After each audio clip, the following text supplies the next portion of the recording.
Musulmanды урматтоо 44.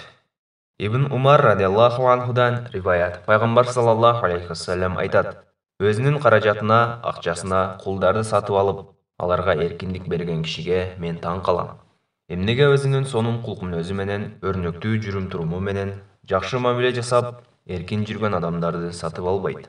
Башкача айтканда, элдерге жакшылык кылса, элдер ага кул болот. Анын сообу деген канчалык көп.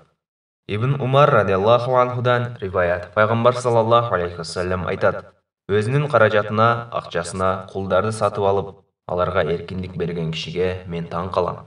Эмнеге өзінің сонун кулкун өзі менен, өрнөктүү жүрүм туруму менен, жакшы мамиле жасап, эркин жүргөн адамдарды сатып албайт. Башкача айтканда, элдерге жакшылык кылса, элдер ага кул болот. Анын сообу деген канчалык көп. Ибн Умар радиаллаху анхудан риваят. Пайғамбар саллаллаху алейхи вассалам айтады: өзінің қаражатына, ақчасына құлдарды сатып алып, аларға еркіндік берген кишиге мен таң қалам. Эмнеге өзінің сонун кулкун өзі менен, өрнөктүү жүрүм туруму менен, жакшы мамиле жасап, эркин жүргөн адамдарды сатып албайт. Башкача айтканда, элдерге жакшылык кылса, элдер ага кул болот.